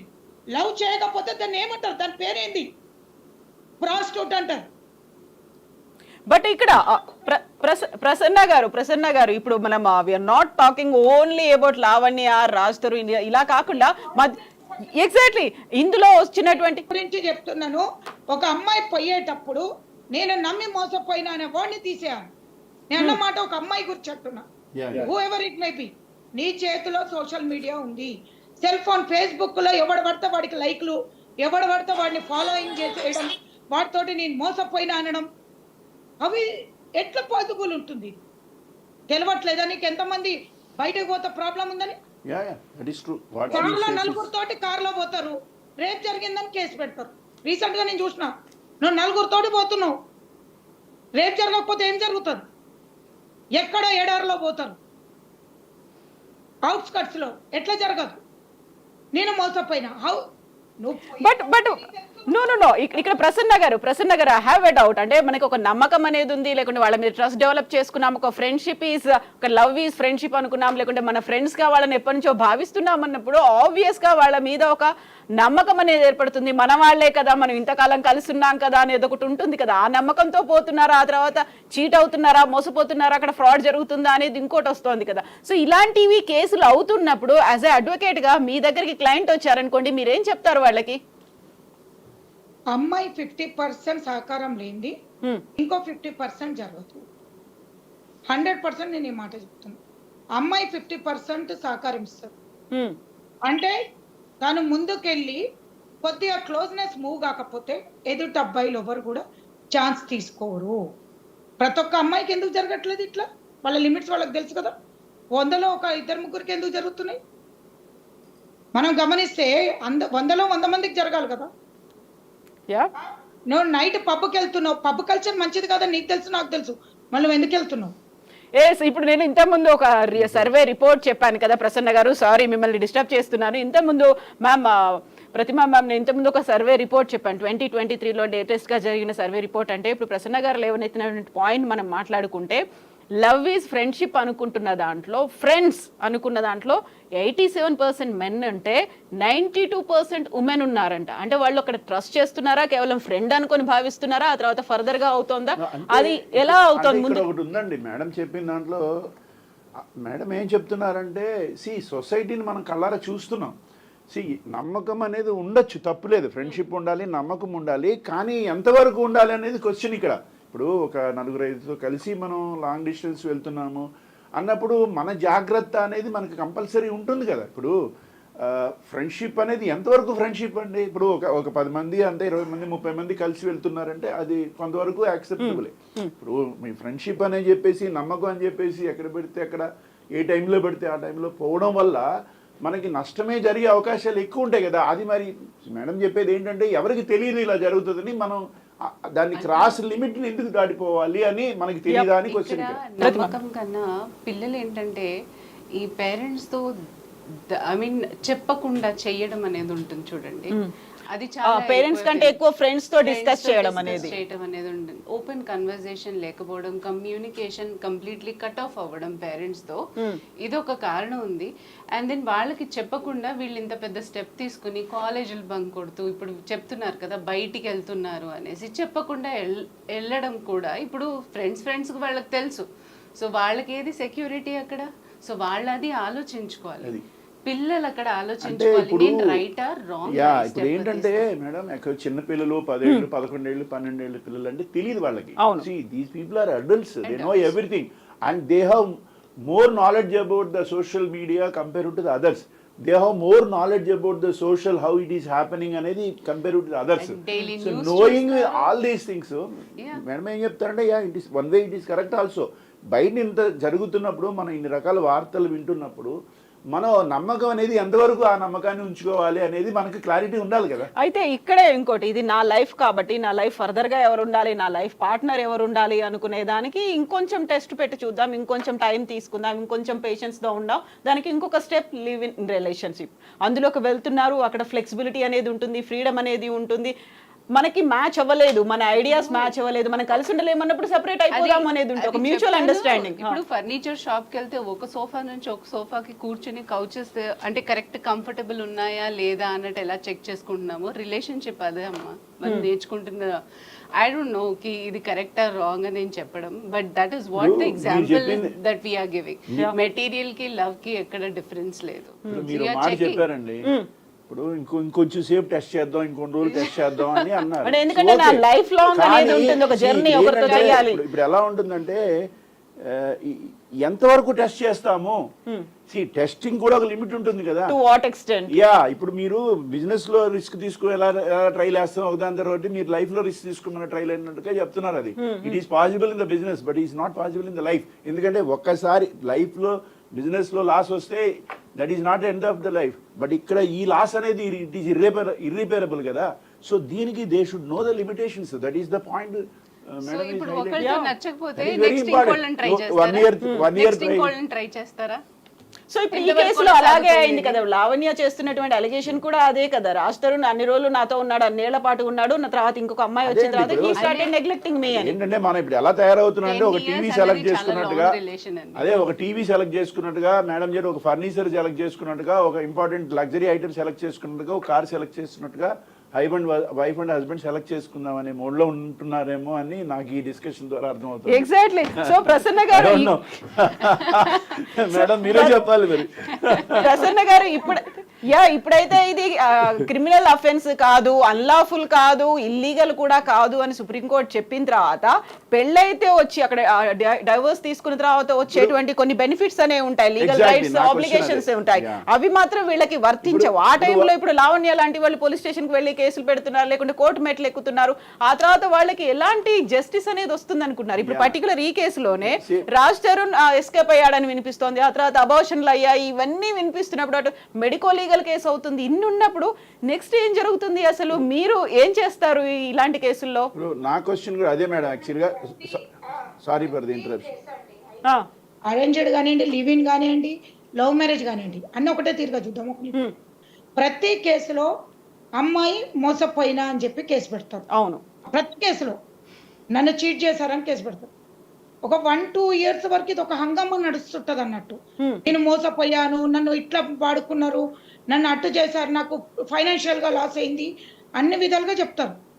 ఒక్కసారి అబ్బాయి ఆ అమ్మాయి చేసిన డిమాండ్స్ అంటే ఎవరైనా సరే అండి, ఇది ఈ కేసుకి సంబంధించి కదా, ఎవరైతే ఈ రాజు వీళ్ళది కాదు, జనరల్ గా చెప్తున్నా. ఒక్కసారి అబ్బాయి డబ్బులు ఇచ్చాడు అనుకోండి, సపోజ్ వాళ్ళ డిమాండ్ 1 CR ఉంది, 50 lakhs ఇచ్చారు అనుకోండి, అయిపోతుందా అంటే అబ్బాయి ఇచ్చేస్తాడు, అయిపోతుంది అంటే లైఫ్ వచ్చేసింది అన్నట్టు. వీళ్ళ లైఫ్ ఎక్కడైతే స్పాయిల్ అయింది అంటారు చూసిండ్రు, ఈ అమౌంట్ ఇవ్వగానే అన్ని కేసులన్నీ ఇవే ఉన్నాయి. ఏ అమ్మాయి కూడా నా లైఫ్ స్పాయిల్ అయింది, ఇతనికి పనిష్మెంట్ కావాలి, ఇతను జైలుకి పోవాలి అని పెట్టిన ప్రతి ఒక్క అమ్మాయి ఇప్పటివరకు ఏ అబ్బాయిని జైలుకి పంపింది, ఇప్పటివరకు ఏ అబ్బాయిని జైలుకి పంపి, ఇప్పుడున్న ఏదైతే ఉక్రోషం కానీ కోపం ఉండి ఎఫ్ఐఆర్ చేసి వాడిని అంతు చూడాలి, వాడిని జైల్లో పెట్టాలి, వాడిని ఉరికంబం ఎక్కియాలంటారు కదా, వాడికి ఇంకా ₹1 కోటి ఇస్తే అప్పటికప్పుడు క్లీన్ అయిపోతుంది. అంటే నీ లైఫ్ ఎంత 50 లక్షలు ₹1 కోటి అన్నట్టు. అవునా? డబ్బుతో ముడిపెట్టినరా మీరు? ఎప్పుడైతే ఏ అమ్మాయి అయితే నిజంగా మోసపోతే డబ్బు తీసుకోకుండా వాడిని ఉరికంబం ఎక్కియండి, చూపియండి. ఇప్పటి వరకు ఎందుకు డబ్బులు తీసుకున్నారు? ప్రతి రేప్ కేసులో నేను చెప్తున్నా, ఈ రోజు ప్రతి రేప్ కేసులో విట్నెస్లు అంతా హాస్టల్ అవుతున్నారు. ఎందుకు హాస్టల్ అవుతున్నారు? ప్రతి లవ్ మ్యారేజ్ కేసులో కానివ్వండి, ప్రతి 498 కేసులో కానీ విట్నెస్లు ఎందుకు హాస్టల్ అవుతున్నారు? 498లో లోక్ అదాలత్లో ఎందుకు కాంప్రమైజ్ అవుతున్నాయి? పోలీస్ స్టేషన్ల చుట్టూరా తిరిగిన తర్వాత మీరు కాంప్రమైజ్కి వెళ్ళినట్టే ముందంతా ఉన్న గోల్ అంతా ఏమన్నట్టు చూస్తున్న చుట్టుపక్కల వాళ్ళందరికీ ఓన్లీ మనీనేనా? ఎగ్జాక్ట్లీ. సో పిచ్చోడి చేతిలో రాయిలాగా వాడుకుంటున్నారా? ఎగ్జాక్ట్లీ. సో ప్రసన్న గారు, నాకు డౌట్ ఉంది. ఈ డౌట్ మీదే మనం లావణ్యని స్టూడియోకి రమ్మని పిలిచాము. షీ సెడ్ ఓకే, బట్ ఇప్పుడు ఒకసారి మళ్ళీ ట్రై చేద్దాం. ఎందుకంటే మనం ఈ డిస్కషన్ కంటే ముందు ఉదయం నుంచి తను ట్రాక్ చేస్తున్నప్పుడు షీ సెడ్ నేను వస్తాను, ఇఫ్ నాట్ స్టూడియో నేను జూమ్ కైనా వస్తానంది. ఒక్కసారి మళ్ళీ ట్రై చేసి చూద్దాం. కూడా నేను ఒక్క మాట చెప్తాను, ఆమె రాకముందే నాకు అతను కావాలి అనింది. ఆమె వర్షన్ ఒకటే, వన్స్ కావాలన్నప్పుడు వాడు దుర్మార్గుడైనా వాడి మీద చర్యలు తీసుకోవద్దు. వాడు దుర్మార్గుడైనా సరే, మంచోడు కాకపోతే తాగుబోతు కానీ తిరుగుబోతు కానీ, నువ్వు చెడ్డోడని ఒక పక్క చెప్పుకుంటూ నాకు అతను కావాలి అన్నమాట. నీ స్టేట్మెంట్స్ ఎట్లున్నాయి? చెడ్డోడే కావాలంటున్నావా? సో ఏ రకమైనటువంటి న్యాయం కావాలని లావణ్య పోలీస్ స్టేషన్ కి వెళ్ళింది? సో ఒక్క నిమిషం అండి, నేను మళ్ళీ ట్రై చేస్తున్నాను, నేను మళ్ళీ తనకి ట్రై చేస్తున్నాను. ఈ లోపు నాకు ఒక 2-3 డౌట్స్ ఉన్నాయి మేడం. యాక్చువల్గా ఇప్పుడు ఈ లివ్ ఇన్ సిచ్యుయేషన్లో ఒక్క నిమిషం వాసు గారు, ఒకసారి ట్రై చేస్తున్నాను నేను, చూద్దాము. ఎందుకంటే నేనే కాదు, ఆఫీస్ నుంచి ఇంకొక ఇద్దరు కూడా ట్రై చేస్తున్నారు. ఫస్ట్ తను వస్తా అన్నారు. తన వర్షన్ గురించి యాక్చువల్గా తనకున్నటువంటి కన్సర్న్, మా ఇద్దరి కాల్స్ లీక్ చేస్తున్నారు, లేకుంటే నా మీద ఒక అలిగేషన్స్ అనేవి వేస్తున్నారు, నన్ను డ్రగ్ కేసులో ఇరికించారు, పోలీస్ స్టేషన్లో పెట్టారు, 45 days నేను ఉన్నాను అన్నారు. సో యా, తన వర్షన్ ఏంటో విందాం అనుకున్నాం, but she's not lifting the call. Yeah, so ఇది అండి ప్రసన్న గారు, తను చేసినటువంటి అలిగేషన్స్ అయితే ఉన్నాయి. 45 days నన్ను డ్రగ్స్ కేసులో ఇరికించారు, జైల్లో పెట్టారు, ఆ టైంలో కూడా నన్ను రాలేదు. ఆ తర్వాత she's having relation with some other girl. ఆ తర్వాత వాళ్ళు నన్ను థ్రెటన్ చేశారు, చంపేస్తే డెడ్ బాడీ కూడా దొరకకుండా చేస్తామన్నారు, అబార్షన్స్ చేంజ్, ఇన్ని అన్న తర్వాత తన వర్షన్ వినాలనుకున్నాము. బట్ సారీ, తను అటెండ్ అవ్వట్లేదు. వాసు గారు, భయపడ్డా అంటుంది కదా, అప్పుడు భయపడ్డా అంటుంది కదా, ఇప్పుడు కూడా చంపేస్తారు కదా అండి, ఇప్పుడు కూడా భయపడాలి కదా. మేబీ అంటే ఇప్పుడు మీడియా సపోర్టో లేకుంటే మనం అందరం మాట్లాడుకుంటున్నాం కాబట్టి తనని ఎక్స్క్లూజివ్ గా కూర్చోబెట్టి ఎవరుంటేంది చంపాలని కూడా మీడియాతో ఏం సంబంధం? ఇక్కడ నాకు ఒక డౌట్ మేడం, యాక్చువల్గా ఓకే వీళ్ళిద్దరు అనేది పక్కన పెట్టేస్తే, ఇప్పుడు లివ్ ఇన్ రిలేషన్షిప్లో అంటే ఈ కొత్త చట్టాలకి మీకు ఎక్కువ అవగాహన ఉంటుంది కాబట్టి, ఇప్పుడు మ్యారేజ్, అరేంజ్డ్ మ్యారేజ్ కానీ లీగలీ రిజిస్టర్డ్ మ్యారేజ్ కానీ అయితే, so there is an authenticity, even courts also have some direction in case of any dispute. ఇప్పుడు ఈ లివ్ ఇన్ రిలేషన్షిప్ సిచ్యుయేషన్లో where there is no authenticity of the marriage, in future ఏదైనా disputes వస్తే how the either courts కానీ out of the court కానీ how we are going to settle the issues అండి. యాక్చువల్గా that is one of my question. And second ఏంటంటే, ఇప్పుడు ఆడపిల్లలు వచ్చి కేసు పెట్టిన సందర్భంలో కూడా అందులో కొంత నిజం కూడా ఉండొచ్చు కదా. అన్ని విక్టిమ్ ఎవరు అనుకున్నప్పుడు కూడా నిజం ఏంటి అనేది అన్ని ఆడవాళ్ళ వైపు తప్పుండి వస్తున్నారని కూడా లేదు. There are some people harass పొందిన వాళ్ళు కూడా వచ్చిన సందర్భాలు కూడా ఉన్నాయి. సో ఇటువంటి కేసులు బయటకు వచ్చినప్పుడు నిజ నిర్ధారణ అనేది ఎలా, అసలు ఒక కేసు పోలీస్ స్టేషన్ కానీ ఎక్కడికన్నా వచ్చినప్పుడు ఇందులో ఆ అమ్మాయి వాస్తవాలు దాచిపెట్టి చెప్తుందా, లేదంటే వాస్తవంగానే తీసుకొస్తా? జస్టిస్ ఈజ్ ఇంపార్టెంట్ ఇక్కడ. జస్టిస్ని ఎట్లా బయటికి తీసుకురావాలి అనేది నా క్వశ్చన్ మేడం. అసలు జస్టిస్ కుదురుతుందా? అది ఫస్ట్ థింగ్ డైవర్స్కి వెళ్ళారు. యా, ఎందుకు అంటే దీంట్లో పెళ్ళే కాలే కాబట్టి there is no point of divorce. పెడితే చీటింగ్ కేసు పెట్టచ్చు, పెడితే 4 డౌరీ హెరాస్మెంట్ డబ్బుల కోసం అన్నట్టు కూడా పెట్టుకోవచ్చు. కరెక్ట్. 420 కేసు పెట్టినప్పుడు ఈ కేసు నడవడానికి 4 to 5 years నడుస్తుందండి కేసు. కేసు ఎఫ్ఐఆర్ అవుతుంది కానీ ఎప్పుడైతే 3 to 4 years తర్వాత ట్రయల్ స్టార్ట్ అవుతుందో సేమ్ అమ్మాయి కోర్టు మెట్లెక్కదు, విట్నెస్ కింద. ఎవరైతే విక్టిమ్ ఉన్నారో ఆ విక్టిమ్ కోర్టుకు వచ్చి సాక్ష్యం చెప్పాలి. ఎప్పుడు 2 or 3 years ట్రయల్ అయినప్పుడు. కానీ అంత లోపట ఈ లేడీస్ అందరు ఎవరైతే సోకాల్డ్ విక్టిమ్స్ ఉన్నారో ఫైనాన్షియల్ సపోర్ట్ లాగానే కేసు విత్డ్రా చేసుకొని వెళ్ళిపోతున్నారు. నేను అనేది ఏంటంటే, ఇందాక నేను చెప్పింది అదే, ఓన్లీ క్రిమినల్ కేసు బుక్ అవుతుంది, domestic violence plus 420 cheating case. ఈ కేసులలో వీళ్ళకి ఎట్లాంటిది కూడా మళ్ళీ అతను వచ్చి కాపురం చేయాలనే కేసులు ఉండవు. అంటే అతను వచ్చి మళ్ళీ ఈమెతోటి ఉండాలని ఎట్లాంటి కోర్టులలో కేసులు లేవు. అదే ఇంకా మీరు చట్టపరంగా పెళ్లి చేసుకుంటే, ఒక రిలీజన్ పరంగా పెళ్లి చేసుకుంటే మాత్రం కోర్టునిచ్చి మీకు కంపల్సరీగా ఇద్దరు కలిసి ఉండమని ఆర్డర్ వస్తుంది. అంటే రెస్టిట్యూషన్ ఆఫ్ కాంజుగల్ రైట్స్ అని చెప్పి, నాకు భర్త కావాలన్నా కానీ భార్య కావాలని కలిసి ఉండొచ్చు. కానీ రిలేషన్షిప్లో ఉన్నప్పుడు మాత్రము ఓన్లీ చీటింగ్ కేసు, దాని నుంచి ఏమొస్తుంది? మ్యామ్, ప్రసన్న గారు, ఇంకొక డౌట్, ఒకవేళ పెళ్ళైన తర్వాత ఇద్దరు కపుల్స్ మధ్యలో గొడవలు వచ్చినప్పుడు కోర్టు దాకా వెళ్ళినప్పుడు అప్పుడు ఫ్యామిలీ కౌన్సిలింగ్ అనేది జరుగుతుంది. ఇప్పుడు ఈ పర్టికులర్ కేసులో కూడా లివ్ ఇన్ రిలేషన్లో ఉన్నాము, కొన్నేళ్లుగా ఉన్నాము, బట్ మేము కంటిన్యూ అవ్వాలనుకున్నాము అని అందులో ఎవరో ఒకరు కోరుకున్నప్పటికీ కూడా అక్కడ కౌన్సిలింగ్ అనేది ఏదైనా అయ్యే అవకాశం ఉంటుందా? సఖీ సెంటర్లో అవుతుందండి. ఓకే, ఇందాక మీకు అదే చెప్తున్నాను. మనకి భరోసా సెంటర్ ఉంది, ప్లస్ సఖీ సెంటర్ ఉంది, మనకి ప్రతి ఏరియాకు ఉంది, ప్రతి జ్యూరిడిక్షన్స్లలో ఉంది. ఇక్కడ ఒకటే జ్యూరిడిక్షన్ లో కూడా కాదు, ఏరియా వైజ్ ఉంది. ఓకే, కాబట్టి ఎక్కడైనా సరే తను ఉన్న ప్లేస్ లో తను అంటుంది కదా, నా మీద డ్రగ్స్ ఎలిగేషన్స్ పెట్టారని. డ్రగ్స్ అనేది మామూలు విషయం కాదండి. ఎలిగేషన్ పెడితే పోలీసులు టేకప్ చేయరు, గుర్తుపెట్టుకోండి. మామూలుగా ఎవరి మీద పడితే వాళ్ళు డ్రగ్ తీసుకుంటున్నారంటే పోలీసులు ముట్టరు. దానికంటూ ఒక బ్యాక్గ్రౌండ్ ఇన్వెస్టిగేషన్ ప్రాపర్గా ఉంటేనే దాన్ని ముట్టుకోగలుగుతారు వాళ్ళు. ఎస్. ఏదో చిన్న చిట్కాగా ఎవరో ఒకరు చెప్పగానే చేయరు.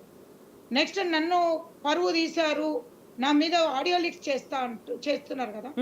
ఆడియో లీక్స్ చేస్తున్నది ఇప్పుడున్న చట్ట ప్రకారంగా సైబర్ క్రైమ్ చాలా సీరియస్గా ఉంది. ఇప్పుడు జూలై నుంచి దాన్ని తను వెళ్ళి సైబర్ క్రైమ్ లో కేసు పెట్టుకోవచ్చు, తనకుంది, అది కూడా లా ప్రకారంగా ఉంది. రెండోది నేను అంటున్నాను, ఏదైనా రిలేషన్షిప్ కానివ్వండి, ఐదర్ అరేంజ్డ్ మ్యారేజ్ కానివ్వండి, లివ్ ఇన్ కానివ్వండి, ఏదైనా ప్రతి గొడవ ఫోన్లోనే ఎండ్ అవుతుందండి. అవును, ఫోన్ అన్ని స్మార్ట్ ఫోన్లోనే వీడియోలు ఉంటున్నాయి, రికార్డింగ్స్ ఉన్నాయి, ఫోటోలు ఉంటున్నాయి. చెప్తున్నాను, ఆ సంసారాలు కూడా ఫోన్లోనే చేస్తున్నారు. అంటే ఇంత వర్స్ట్ సిచ్యువేషన్ ఏంటంటే ఆ లవ్ కన్వర్సేషన్ ఫోన్లోనే, ఎదురుగా మాట్లాడుకున్నది లేదు.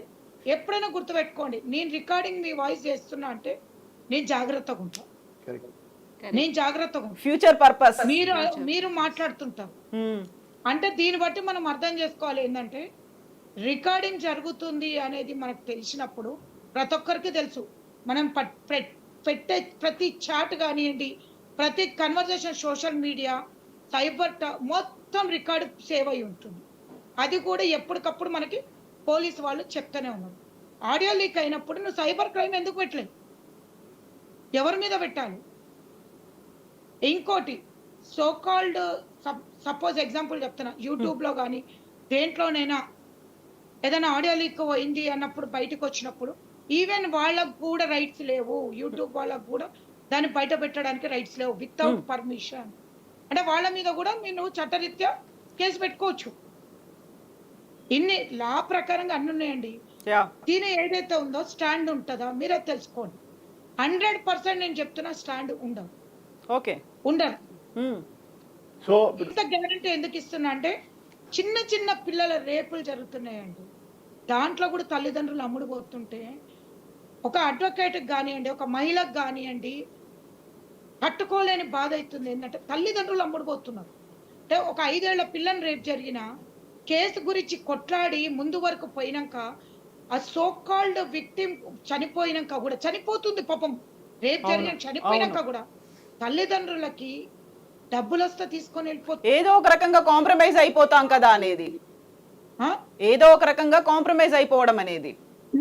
నేను కోరుకునేది ఒకటే ఏంటంటే చట్టాలు ఇన్ని ఉన్నాయి, ఇంప్లిమెంటేషన్ అవుతుంది. మీరు ఇప్పుడున్న అగ్రెసివ్నెస్, ఇప్పుడున్న అడమెంట్ బిహేవియర్ అప్పుడు ఎందుకు ఉండట్లేదు? ఇప్పుడు ఏదైతే నీకు కావాలి అనుకుంటున్నావో లాస్ట్ వరకు ఎందుకు కొట్లాడట్లేదు? రోజు ఎందుకు? పొద్దున్నేమో అతను హీరో మంచోడు కాదు, రాత్రి నాకు అతను కావాలి. మంచోడు కానోడు నీకు ఎందుకు కావాలి? మంచోడు అయిపోతాడా నీ దగ్గరకు వస్తే? చెడ్డోడే కదా. ఓకే మేడం, ఇది కరెక్టే. అంటే నా క్వశ్చన్ ఏంటంటే ఫ్యూచర్ అట్లీస్ట్ జనరేషన్కి ఇప్పుడు ఈ లివ్ ఇన్ రిలేషన్షిప్లో వచ్చే డిస్ప్యూట్స్కి వాట్ ఈస్ ద సొల్యూషన్ అనేది క్లారిటీ అందులో కోర్ట్ ఏదైనా సపోర్ట్ ఉంటుందా అని అర్థం చేసుకోవాలి. ప్రసన్న గారు, సో ప్రతిమా గారి దగ్గర నుంచి కూడా ఒక క్వశ్చన్ ఉంది, ఒక డౌట్ ఉంది. ప్రతిమా గారు ప్లీజ్.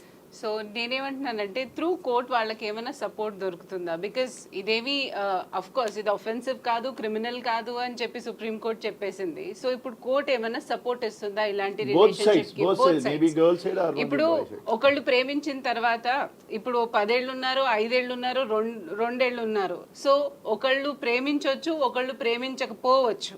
సో ఒకళ్ళు ఒప్పుకోవచ్చు రిలేషన్ ని, ఒకళ్ళు ఒప్పుకోకపోవచ్చు. సో అవసరాలు ఉండొచ్చు. సో ఇప్పుడు వాళ్ళిద్దరిలో ఎవరో ఒకరు కోర్ట్ నుంచి సపోర్ట్ ఆశించొచ్చా? సివిల్ గా మాత్రం కోర్ట్ నుంచి దీంట్లో మాత్రం ఏం లేదండి. ఓకే, క్రిమినల్ కేసు వేసినాక మాత్రము, క్రిమినల్ కూడా మళ్ళీ చెప్తున్నా 420 కేసు వేసుకుంటే మా అంటే తీను లాస్ట్ వరకు స్టాండ్ ఉండాలి అంటున్నా. లాస్ట్ వరకు వీళ్ళు స్టాండ్ ఉండరు. అంటే it's not legally penalty is not there. Stand ఉన్నప్పుడు పనిష్మెంట్ ఇచ్చే ఛాన్స్. కన్సెంట్ రేప్ ఉందనుకోండి, కన్సెంట్ రేప్ వేరు, వితౌట్ కన్సెంట్ వేరు. కానీ ఇప్పుడు ఏదైతే నన్ను అబార్షన్ చేశారు ఇదంతా అంటే నువ్వు హాస్పిటల్కి పోంది అబార్షన్ ఎట్లయితుంది? నువ్వు వెళ్ళావు కదా హాస్పిటల్కి, వెళ్ళినావు కదా, అబార్షన్ అతను వచ్చి సిగ్నేచర్ పెట్టడానికి is not your husband. Living లో ఉన్నప్పుడు నీకు సిగ్నేచర్ ఎవరు పెట్టినట్టు అబార్షన్కి? అంటే నువ్వు వెళ్ళింది మెడికో, అది ఇల్లీగల్ గా నువ్వు అబార్షన్ చేయించుకున్నావు కదా. ఇప్పుడు ఈ ఫీజ్ ఒకవేళ సిగ్నేచర్ పెట్టిండి అయితే ఈయన, అప్పుడు ఆయన మీద కూడా క్రిమినల్ కేసు పడుతుంది Yeah. Abortion.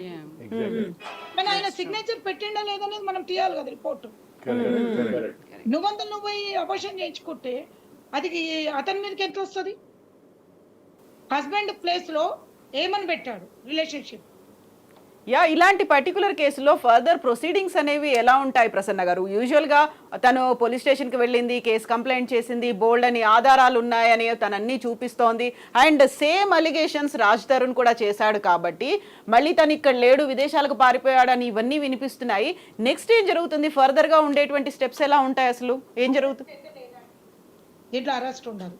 Okay, first of all అతను నోటీస్ ఉంటుంది, కోర్టుకు పిలవడం ఉంటుంది, ఒక చార్జ్ షీట్ ఫైల్ అయ్యే ముందు ఎంక్వైరీ నడుస్తుంది. ఓకే, పోలీస్ వాళ్ళు ఎంక్వైరీ నడిచినప్పుడు వీళ్ళిద్దరు ఎక్కడున్నారు, ఎన్ని రోజులు ఉన్నారు, లాంగ్ పీరియడ్ ఉన్నారా, ఉన్నారు అయితే ఇంకా అది లివిన్ కిందకి వస్తుంది.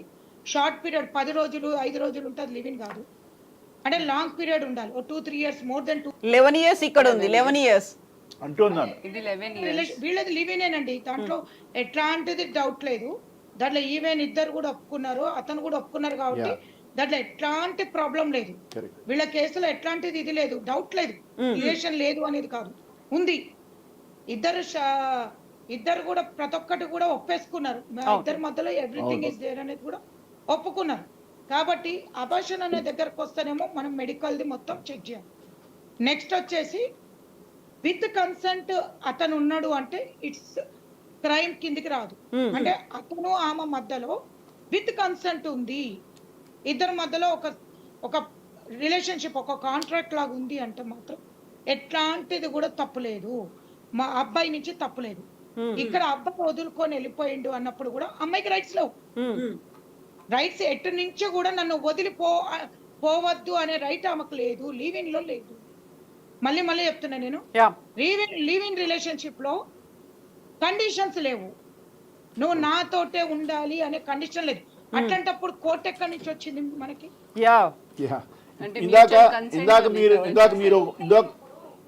ఇందాక మీరు ఒక మాట చెప్పారు మేడం, అగ్రిమెంట్ రాయించుకుంటున్నారని. ఆ అగ్రిమెంట్ ఉన్నప్పుడు ఏమైనా లీగాలిటీ వస్తుందా? అగ్రిమెంట్ రాసుకుంటున్నారండి బాండ్ పేపర్ మీద. అదే అప్పుడేమైనా లీగాలిటీ ఉంటుందా? కోర్టు కేసు వెళ్ళినప్పుడు ఎవరికి సపోర్ట్ ఉంటుంది, ఎవరికి మద్దతుగా ఉంటుంది కోర్టు? కేసు కిందికి పడుతుంది అంటున్నా, కానీ మీకు ఎట్లాంటి రిలీఫ్స్ రావు అంటున్నా. అంటే ఏంటంటే మనకు అరేంజ్డ్ మ్యారేజ్ లో నెంబర్ ఆఫ్ రిలీఫ్స్ వస్తాయి. కరెక్ట్, షెల్టర్ వస్తుంది, exactly that's what my question. Accommodation వస్తుంది, మెయింటెనెన్స్ వస్తుంది, అవును, మనకి ప్రాపర్టీలో షేర్ వస్తుంది, అవును అన్నట్టు మనకి అథెంటికేటెడ్ మ్యారేజ్ లో. కానీ వీళ్ళకున్న దాంట్లో యాజ్ పర్ కండిషన్స్ ఉంటుంది అన్నట్టు. సో ఈ పాయింట్ ని దీని మీద వీళ్ళు కోర్టుకు పోయి పెళ్ళే కానప్పుడు నీకు వెడ్డింగ్ కార్డే లేనప్పుడు, నీ మెళ్ళో పుస్తకాలు తాడే పడినప్పుడు, ఒక సర్టిఫికెటే లేనప్పుడు నువ్వు కోర్టు నుంచి ఏం రిలీఫ్ తీసుకుంటావు? సో మేడం ఈ పాయింట్ ని అందరూ కూడా ఇప్పుడున్న యూత్ లివిన్ చేయండి చేయకపోండి వేరే సంగతి, కానీ కలిసి ఉండాలి. లేకపోతే ఇప్పుడు మీరు చెప్పిన పాయింట్ని ప్రతి యూత్ కూడా గమనించాలి, దీన్ని అవగాహన చేసుకోవాలని మాత్రం నేను యూత్ కి ఈ మీడియా ద్వారా నేను చెప్పదలుచుకున్నాను. ఎగ్జాక్ట్లీ, అంటే వాళ్ళు ఏ మోటివ్ తో అయితే కలిసి ఉన్నారో అలాగే మ్యూచువల్ కన్సెంట్ తో విడిపోవాల్సిందే. మనసులో అనిపించింది కలిసి ఉన్నాము మళ్ళీ విడిపోయాము గొడవలు అనే క్వశ్చన్ కాకుండా, రేపు పిల్లలు ఉన్నారు, వాళ్ళ భవిష్యత్తు ఏమవుతుంది, నాకేం సపోర్ట్ రాదు. సో సారీ ఇంకొక విషయం చెప్తున్నా, supreme court leave in relationship accept చేసింది పెళ్లి కాని వాళ్ళ కోసం. ఒకవేళ ఎవరికైనా ఒకరికి పెళ్ళై ఉంటే అందరు ఏమనుకుంటున్నారంటే, సారీ నేను డిస్టర్బ్ చేస్తున్నందుకు, పెళ్ళైనా ఇంకొకరితోటైనా ఉండొచ్చు లీవ్ ఇన్ అనుకుంటున్నారు. కాదు, అదృష్టం ఇంకా ఇండియాలో రాలేదు. ఇద్దరు పెళ్లి కాని వాళ్ళ మధ్యలో ఉండేటువంటి లివ్ ఇన్ రిలేషన్ గురించి very good clarification, because this has to go to the public. Because ఇప్పుడు ఏమనుకుంటున్నారంటే generation, okay we have got freedom to live like anything.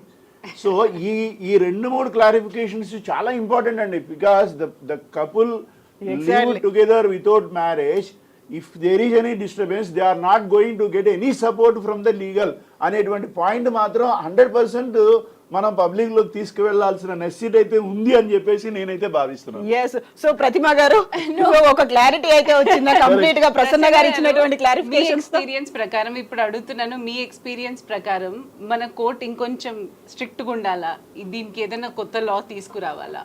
Because మీరు చాలా ఎక్స్పీరియన్స్ అయి ఉంటారు కదా వీటిల్లో, సో మీకేమనిపిస్తుంది?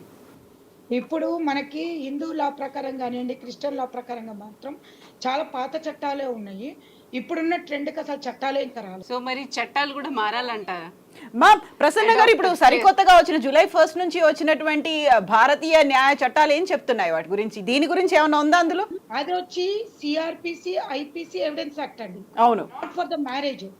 మ్యారేజ్ కి చట్టాలు రావాలి, ఏదైతే మనకి 6 months లోపల అయిపోవాలి, లేకపోతే అది ఇంప్లిమెంటేషన్ లో ఇప్పటివరకు కాలేదు. ఫ్రాంక్ చెప్తున్నా, విత్ ఇన్ 1 day అయిపోవాలి డైవర్స్, లేకపోతే ఏమేమి అయితే వస్తున్నాయో మనకి ఏదైతే ఫ్యామిలీ లాకి సంబంధించి నేను చెప్పేది, ఫ్యామిలీ లాకి అంటే ఒక భార్యాభర్తల్లా కానివ్వండి, సహజీవనం చేస్తున్న వాళ్ళే కానివ్వండి, వీళ్ళకి కానీ కరెక్ట్ ఇప్పుడున్న ట్రెండ్ తగ్గ లా మాత్రం రాలేదు. దాంట్లో వస్తేనే ఏదైనా రిలీఫ్ బాగుంటాయి. ఇప్పుడున్న లా ప్రకారం ఏంటంటే ఐపీసీ సెక్షన్స్ కానివ్వండి, మనకి క్రిమినల్ ప్రొసీజర్ అంటే కంప్లీట్ లైక్ మీకు ఎగ్జాంపుల్ ఏంటంటే మర్డర్ కేసులు కానివ్వండి, థెఫ్ట్ కేసులు కానివ్వండి, క్రైమ్ కి సంబంధించిన వాటిలలో వచ్చింది. ఎవిడెన్స్ యాక్ట్ ఎట్లా అంటే లైక్ ఇప్పుడు మనకి రికార్డింగ్, ఇప్పుడు ట్రెండ్ ఎట్లుందండి, మనకి మొత్తం డిజిటల్ ఉంది. ఈ పాత చట్ట ప్రకారంగా డిజిటల్ అసలు లేనే లేదు మనం. ఇప్పుడు మనం మొత్తం కూడా ఏంటంటే రోబోలతో బతికేస్తున్నాం మనం ప్రతి ఒక్కటి కూడా. ఆ చట్ట ప్రకారంగా ఎక్కువ అవగాహన. ఇంకోటి మహిళలకి ఎక్కువ ప్రకారంగా అంటే ఎక్కువ ఇంకా ఎక్కువ చట్టం తీసుకొచ్చారు. నేను ఒక మాట చెప్తున్నా ఎక్స్పీరియన్స్ గా, ఈ చట్టాలు ఏమున్నా మహిళలే దుర్వినియోగం చేస్తున్నారు. డొమెస్టిక్ వైలెన్స్ యాక్ట్ లాగా అప్పుడు అయినట్టుగా, అంతేనా? చాలా వరకు ఏమంటున్నా అంటే కేసు పెట్టడం గొప్ప కాదు, కేసు మొత్తం నిలబడి గెలిచి పబ్లిక్ వచ్చి ఏ ఒక్క కేసు, ఏ సినిమా యాక్టర్ కానీ, ఏ సో కాల్డ్ లీడర్లు కానీ, ఏ సో కాల్డ్ విక్టిమ్లు కానీ నాకు ఇప్పటి వరకు చూపించండి. నేను ఈ కేసు గెలిచా, నేను అనుకున్నది వచ్చింది, నాకు ఈ రిలీఫ్ వచ్చింది, విత్ ఇన్ లిమిట్ పీరియడ్ లో. అంటే ఇవాళ జరిగింది, విత్ ఇన్ 3 years లోపల నాకు రేప్ కేసులో జడ్జిమెంట్ వచ్చింది, విత్ ఇన్ 2 years లో నాకు ఫ్యామిలీ కోర్ట్ లో నాకు ఈ రిలీఫ్ వచ్చింది అని చెప్పండి. ఒక ఎండింగ్ ప్రాసెసే లేదు లాలో. నేను అంటున్నాను కాదు కానీ ఇంకా 2010 కేసులు ఇంకా కోర్టులో నడుస్తుంటే సిగ్గు చేటులాగా ఉంటుంది. 2024 ఇప్పుడు 2016, 17, 18 స్టిల్ పెండింగ్ కోర్టులో ఫ్యామిలీ మ్యాటర్స్ అనేది. అమ్మాయి కావాలన్నా, అబ్బాయి కావద్దు అనుకున్నా, ఎవరు వద్దనుకున్నా అక్కడ జెన్యూన్ గా అంటే లీగల్లీ వ్యాలిడ్ మ్యారేజ్ లకి దిక్కు లేవు. ఈ లివింగ్ రిలేషన్షిప్ కి దిక్కు ఎక్కడి నుంచి వచ్చింది? కరెక్ట్ అండి, అబ్సల్యూట్లీ. సో ఈ పాయింట్స్ అన్ని కూడా ఇప్పుడున్న యూత్ దయచేసి అర్థం చేసుకోవాలి. లివ్ ఇన్ ఆఫ్టర్ లీవా, బిఫోర్ లీవా అనేది పక్కన కలిసి ఉండాలి. ఏదైనా సరే మన అవగాహన క్రియేట్ చేసుకుని రాబోయేటువంటి ఇబ్బందులు కూడా ముందుగానే ఊహించుకొని మనల్ని మనం జాగ్రత్త పరచుకోవడం అనేది చాలా చాలా చాలా ఇంపార్టెంట్. ఇప్పుడు ఉన్నటువంటి డిస్కషన్ ప్రకారము నేను ఎస్పెషల్లీ యూత్ ని కోరుకుంటున్నాను, అమ్మ దయచేసి అమ్మ, అయ్యా, బాబు, తల్లి, తండ్రి అందరూ కూడా జాగ్రత్తగా ఉండండి. Because it is your life. సి ఇప్పుడు బాధ పడిపోయిన తర్వాత నేను బాధపడ్డాను అని మీడియాల ముందుకు వచ్చినా, ఎవరి ముందుకు వచ్చినా ఉపయోగం లేదు. చిన్న పిల్లలు అనుకుంటే చేయి పట్టి నడిపించగలం, కానీ వీళ్ళు ఆల్రెడీ పెద్దవాళ్ళు అయిపోయారు. తెలియదా అండి వీళ్ళు లివింగ్ లో ఉంటున్నారని? అంటే కొన్ని విషయాల్లో తెలియకపోకుండా పోవచ్చు కదా madam, because city life, because parents కి తెలుసు కాదు, ఒకళ్ళు చూసి ఇన్ఫ్లుయెన్స్ అయ్యే స్టేజెస్ కూడా వచ్చారు. ఎవరెవరితో ఉంటున్నారో అందరికీ తెలుసు. అంటే నేను కొంతవరకు తెలియకుండా ఉండే అవకాశాలు కూడా ఉండయేమో నేను అనుకున్నాను మేడం, నా అవగాహనలో. మేబీ అంటే ఇంతసేపు మనం మాట్లాడుకున్న దాంట్లో 34% పేరెంట్స్ కూడా యాక్సెప్టెన్సీ ఉంది అనుకున్నప్పుడు ఇందులో ఉన్నారేమో. అంటే బికాస్ లివింగ్ స్టైల్ మారిపోయింది. ఇప్పుడు అంతా కాలేజెస్ లోను ఎంప్లాయ్మెంట్ గా వేరే వేరే ఊర్లో వచ్చేస్తున్నారు, తల్లిదండ్రులు ఎక్కడో వేరే ప్లేస్లో ఉంటున్నారు. కాబట్టి అంటే తెలియకుండా పోయే అవకాశాలు లేవని నేను చెప్పలేను, కానీ 100% తెలియాల్సిన పరిస్థితి కూడా లేదేమో అని నేను అనుకుంటున్నాను. ఎందుకంటే because parents are not living with the children కదా. సో వాళ్ళకు ఉండే కెరీర్ కావచ్చు, పాసిబిలిటీ ఉంది. 100% రూల్ అవుట్ చేయలేము. బట్ ఆఫ్ కోర్స్ ఇక్కడ మెయిన్ ఇంపార్టెంట్ క్వశ్చన్ అంటే whether we are living with the parents are not living the parents. Life is mine, జీవితం అనేది నాది. ఒకటి చెప్తున్నాను, ఒక కల్చర్ కి మన వాళ్ళు తొందరగా అంటే వెస్టర్న్ కల్చర్ కి చాలా ఇష్టపడతాం మనం. యా తొందరగా అడాప్ట్ చేసుకుంటాం. Culture కి చాలా ఇష్టపడతాం. లైక్ మనము 90s లో చూస్తే వ్యాలంటైన్స్ డే అంటే ఇక అదొక పెద్ద ఇది. ఇప్పుడు వ్యాలంటైన్స్ డే పెద్ద ఇది లేదులేండి. Every day is like A Valentine. అంతకన్నా ఎక్కువ అయిపోయాయి ఇప్పుడు నేను చెప్పాల్సింది ఏంటంటే పెళ్లి అనే కాన్సెప్ట్ తోటి లేకపోతే లీవ్ ఇన్ కాన్సెప్ట్ తోటి నెక్స్ట్ జనరేషన్ పిల్లలు ఎవరైతే పుట్టిన పిల్లలు ఉన్నారో సింగిల్ పేరెంట్స్ తోటి బతుకుతున్నారు. ఆల్రెడీ ఆ ట్రెండ్ వచ్చింది. మన సొసైటీ ఆల్రెడీ సగం స్పాయిల్ అయిపోయింది. ఇంకా పెద్ద స్పాయిల్ అయ్యేది ఏముందో నాకైతే కనిపించలేదు.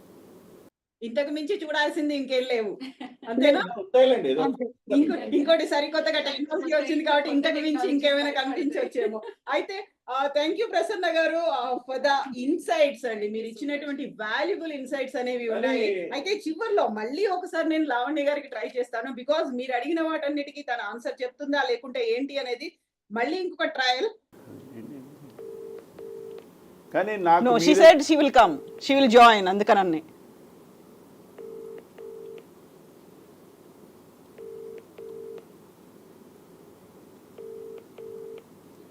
ఇప్పుడు ఎట్లా ఉందంటే జనరేషన్ కూడా వీ అట్రాక్ట్ బ్యాడ్ థింగ్స్ కి ఈజీగా అట్రాక్ట్ అవుతాం. కాకరకాయ జ్యూస్ తాగమంటే తాగరండి, గులాబ్ జామ్ తినమంటే తింటాం.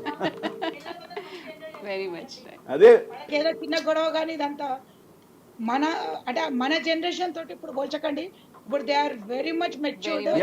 100%. Advanced. అన్డౌటెడ్లీ అందులో Advanced. డౌటే లేదు. అంటే నేనేం చెప్తున్నానంటే మేడం, చెడు అనేది ఈజీగా అట్రాక్ట్ అవుతాం అంటున్నాను నేను. ఇప్పుడు కాకరకాయ రసం గులాబ్ జామ్ పెడితే కాకరకాయ రసం ఎవరు తాగరు, గులాబ్ జామే తింటారు. నో, హెల్త్ కన్సర్న్ పెరిగింది కాబట్టి కాకరకాయ జ్యూస్ తాగే వాళ్ళు కూడా నెంబర్ పెరుగుతోందండి. సో ప్రసన్న గారు థ్యాంక్ యూ సో మచ్ అండి. వాసు గారు, ప్రతిమ గారు థ్యాంక్ యూ సో మచ్ అండి for your valuable suggestions and inputs. Yes అండి, thank you so much. This is Kavitha signing of.